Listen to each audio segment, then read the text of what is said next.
up, guys? So the 2020 Primetime Emmys were on last night, so I thought I'd do a quick discussion / recap of the winners. This was my first time predicting the Emmys. I did not do that well. I got 13 out of 23 right, which is like just over half, but yeah, it just goes to show I'm much better at predicting the Oscars than I am at the Emmys. It's apples and oranges, really. On the Gold Derby leaderboard, I came exactly 1600th out of 3,370 participants. Top half, but yeah, still pretty bad. If you guys want to see my Gold Derby predictions, I'll put a link in the video description down below, along with the links to Instagram, Twitter, and Letterboxd if you want to follow me on any of those platforms. I live in the UK, and if you want to watch the Primetime Emmys, you have to stay up really late in order to watch them. I didn't watch them. I was getting the updates on the BBC website as they announced who was winning. But I went to bed about 2:30, just after like Schitt's Creek had like swept so many of the comedy categories. I went to bed so happy knowing that Schitt's Creek had won so many awards. I freaking love that show. I might not have gotten every one of my predictions right in the, comedy categories, but I went to bed happy. Then I woke up and it was a different story because I did so bad in the drama and limited series and movie categories.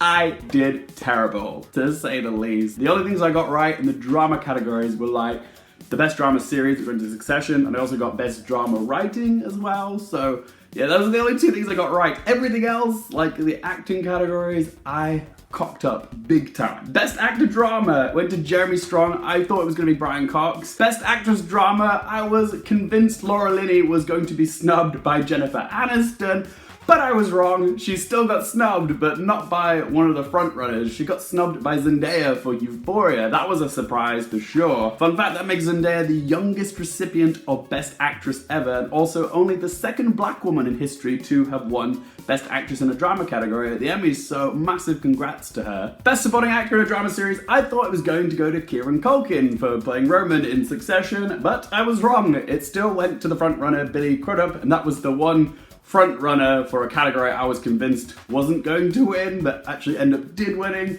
And so yeah, Billy Crudup won for The Morning Show. And then Best Supporting Actress was a bit of a bittersweet victory because I wanted Julia Garner to win, and she did win, but I was convinced Helena Bonham Carter was going to win for The Crown. So yeah, I'm happy she won. At least Ozark did win for something, but yeah, I still got it wrong because I thought Helena Bonham Carter was going to win. So happy for Julia Garner, sad for Helena Bonham Carter, and sad for me for not getting it right. And then we've got directing for a drama series. I thought it was going to be for The Crown for Aberfan. In fact, I was really certain of it. But nope, it went to Succession for episode Hunting, not the finale episode of season 2, which I thought would have been a more likely pick, but no, went to the episode Hunting. Then there's limited series and movie. I got Best Actor and Best Actress right for Mark Ruffalo and Regina King. So happy Regina King won, even though I haven't even seen Watchmen. I just stan Regina King. She's like one of my favorite actresses. I'm so glad that she's being celebrated and recognized so much in the last few years. But then, like in the supporting categories, I went with the frontrunner, Jim Parsons, because I thought, wow, this is such a 180 from Sheldon Cooper. Like, you know, it's a really juicy role for him. He's gonna be the one to win it. Nope, it did not go to him. It went to Yahya Abdul Mateen II. Sorry if I got that wrong, and he was in Watchmen, but I haven't seen it. And then for Best Supporting Actress, I was convinced it was going to be the frontrunner for this category, Jean Smart from Watchmen. But no, it ended up going to Uzo Aduba for her role in Mrs. America, which I also haven't seen, but I love Uzo Aduba, God, from Orange is the New Black. But yeah, I haven't seen Mrs. America. So one more thing to add to my must-watch list. And then for directing for a limited series, I thought it was going to be Watchmen, but it ended up going to the series Unorthodox for Maria Schrader. So another thing I got wrong, I got the writing right for limited series, which went to Watchmen for the Extraordinary Being episode. So yeah, half right. And then yeah, I got 13 out of 23 correct. Yeah, at least I got an easy-ish challenge for next year if I want to predict the Emmys next year. All I have to do is try beat 13, and that seems like a reasonable hurdle to jump over. But hey, for a first time predicting the Emmys, it wasn't that bad, I think. I mean, just over half. 1,600 out of like 3,000 people on Gold Derby. So yeah, not an expert to say the least. Oscars for sure, Emmys not so much. Oh, hello. Who's this little guy that wants to come say hello whilst I'm trying to do my work? Somebody wanted to make a little cameo in the video. Hey, Squish. What you up to? What you like?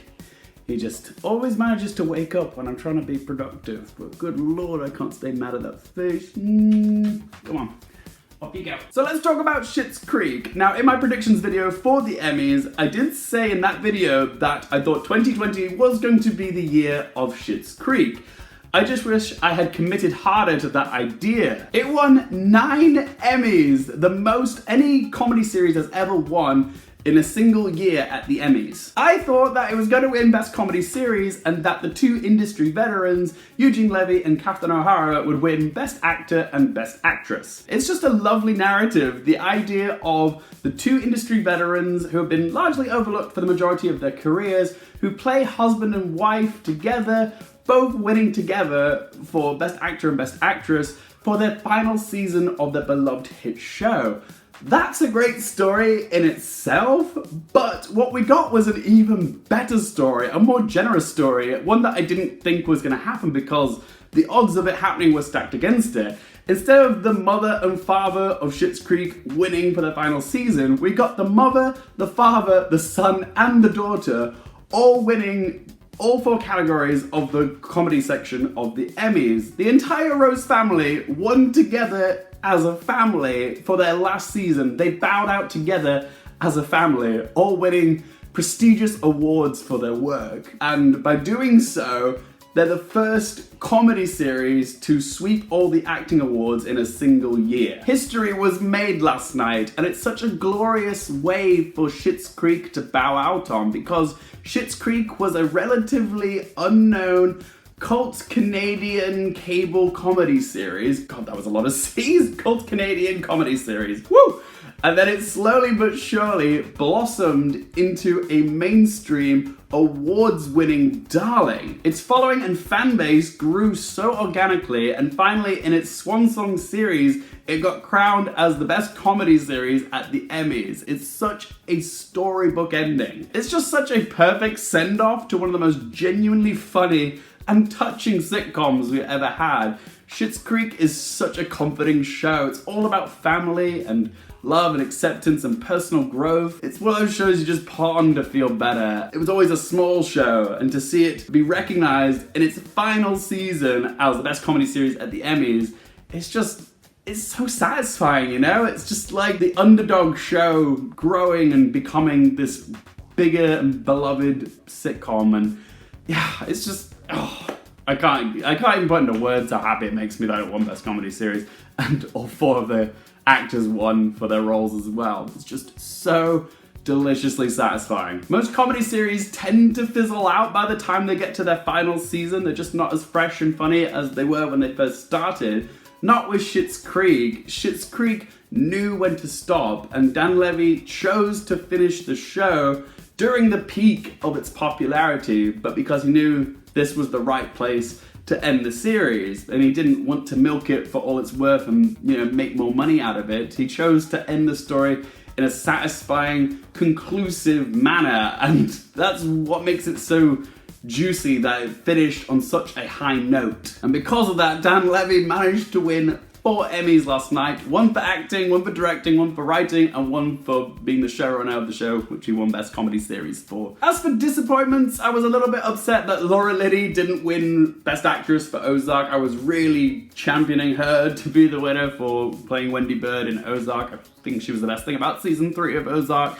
I'm still happy Julia Garner won Best Supporting Actress for Ozark. It means Ozark did win something. I just think Laura Linney is so overdue, and I'm not belittling Zendeya's win. I haven't seen Euphoria. I need to add that to my list, but Zendaya winning is awesome. Congrats to her. I just really love Ozark, and I want it to be recognized more so more people will be inclined to watch it, because it is so good, but I don't think it has the same kind of love and hype that Breaking Bad did, even though I would say the quality is pretty much in the same ballpark as Breaking Bad. I was also a little bit disappointed that The Good Place didn't win anything. I really love that show, and that's come to a close, so it's a shame that that didn't win anything, The Good Place. But generally, even though I didn't do too well at predicting the awards, I'm still pretty happy with who won. But this is just one bloke's opinion, guys. I'd like to hear from you. What do you guys think of the 2020 Emmy winners? Are you happy with who won? Are you upset that someone was snubbed? Whatever you guys have to say about the Emmys, please do let me know in the comment section down below. If you did like the video, please hit the like button. If you want to stay up to date with more future content, movies and TVs, don't forget to click